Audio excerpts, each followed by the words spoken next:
Hey guys, so today I'm filming a very important video. Today's International Women's Day and I thought today of all days I need to put my fear aside and anxiety aside and share a message of hope, resilience and strength. And that is me sharing my breast cancer journey. It sounds crazy, I know, but the reason I'm sharing this today and now of all days is firstly, International Women's Day to me represents using your voice for good, using your voice to make sure that you share whatever's really important to you, whatever's on your heart. Today I'm sharing my story about how I discovered my breast cancer, how I got through that whole journey. It's very important to raise awareness, not just in the female community, but also in the Black female community about illnesses such as breast cancer and other type of cancers as well. So I want to share with you how I discovered it, why I'm sharing now, what the journey looked like, where I am today, and yeah, hopefully it will be a message of encouragement, hope and strength for all you other ladies out there. So I was just on holiday, enjoying myself with the girls, like living my best life. This was 2024, so 2 years ago now. And I had this lump in my breast. It wasn't very big, it was very small, and I've had lumps in the past and they've all been fine. But this particular lump didn't really go away, and I only really took notice of it when I came back from holiday, examined myself and thought to myself, I don't want to leave this to chance. Let me just make sure, just for peace of mind, that this is nothing serious. So I booked an appointment with the GP. I was 29 when this was discovered. And why that's relevant is I went to the GP's office for my appointment, and she asked me how old I was, and I told her, and she said, oh, you're quite young, this is probably nothing, and you know, women of your age get lumps all the time, it's probably hormonal changes, etc.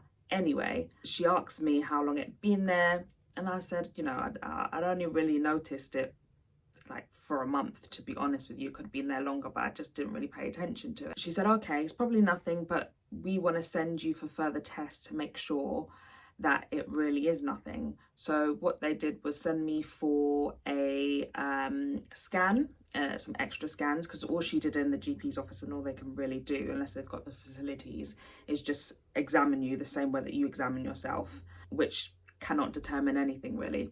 So what they had to do is send me for some scans. They also had to do a biopsy of the area as well to make sure the tissue itself could be sent off to the labs and they could then get the results.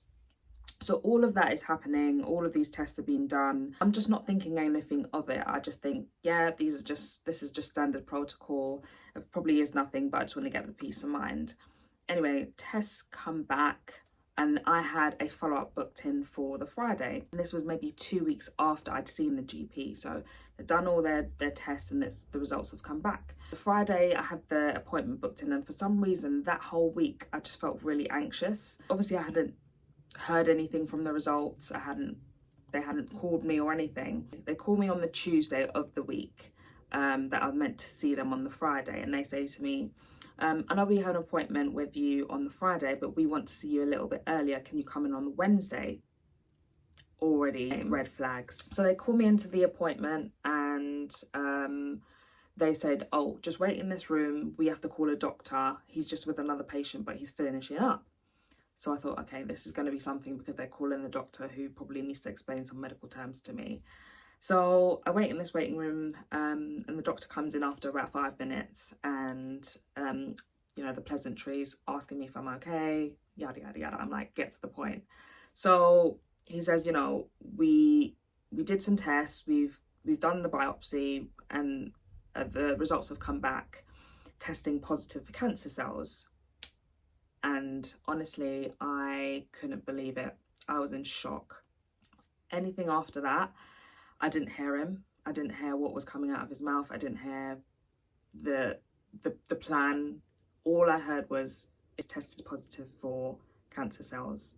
And in that moment, you just hear the word cancer and think, yeah, I'm gonna die, I'm not gonna be here tomorrow. You just think the worst, don't you? In that moment, I needed someone to almost reassure me, calm me down, listen to what they were saying, because we were talking about options and what to do next and what it's going to look like over the next few weeks, months, whatever.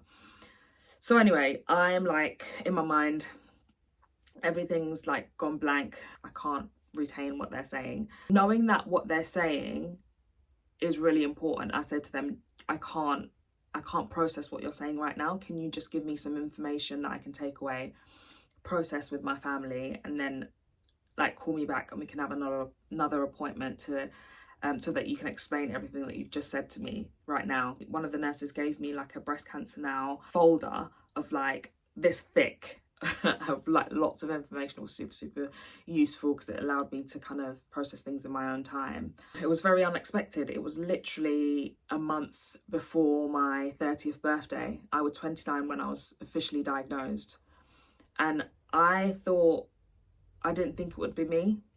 Even my partner was planning a really big 30th birthday for me, and we literally had to cancel it because I couldn't process things. I couldn't go through with it.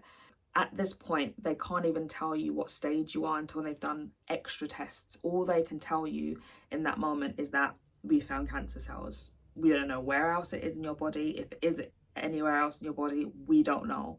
We have to do extra things. So in that moment, again, all you're thinking is, I'm not going to be here tomorrow. It's really scary. It's a really scary time. It was early stage breast cancer. When all my tests came back, it confirmed that nothing has spread to my lymph nodes. Thank God. My treatment plan was quite aggressive, to be honest, and the reason they decided to do such an aggressive treatment plan was because of my age. I was 29. This is not really a common thing to be diagnosed with cancer at 29. It is heard of, but it's not very common. We don't have any breast cancer in our family. We don't have any cancer in our family as far as I know.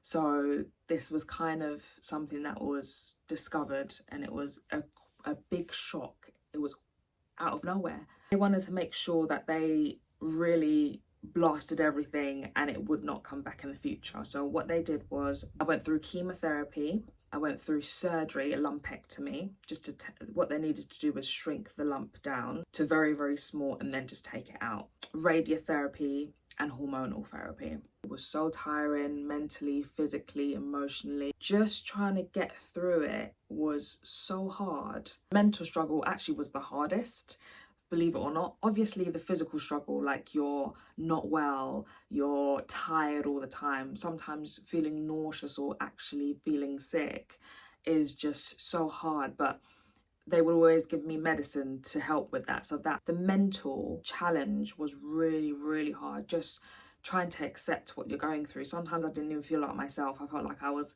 on the outside looking in to somebody else. I just couldn't believe this was my life. I knew I had this inner strength and the ability to overcome hard things, but actually seeing it in person and seeing how far I've come from where I was to now, and I'm still smiling, and I'm here today. I'm so grateful, first of all, to God. I'm so grateful for my friends, my family. And I want to thank me. I want to thank me for also just having the strength to get up and push myself and not give up, because that is a hard part of going through hard things, is actually having the mindset to continue and to say to yourself that this is not the end. I'm going to carry on. Made it to the finish line in terms of the ability to overcome that thought process more than anything, more than the physical side of things. It's the thought process of feeling super low, feeling like you can't go on anymore. I've made it through that. And I know it's an ongoing journey. Life is an ongoing journey of twists and turns and ups and downs. Just a testament to say that I can go through hard things and still be okay. And I'm going to take that message with me throughout life. And I know life is still happening. Life is not perfect. It's going to always be ups and downs, but going through this allowed me to know that my inner strength is there and I can use it in any part of my life. So my message to all of you is, use that strength, use your voice, don't be scared. Or even if you are scared, do it scared. Do the thing that you think, oh my gosh, I don't think I can do this. I can't get through this. I'm going through the worst day of my life. I'm going through the worst journey of my life. Just go through it. This is something that I'm scared about. I'm scared about posting this and everybody's opinions and stuff like that. But if I don't, I'm not going to help other people in the community that are suffering with this thing. So I hope this was an encouraging video for you guys today, and I really appreciate all the love and support that I've had behind the scenes. And yeah, I'll catch you guys again for another video. Bye.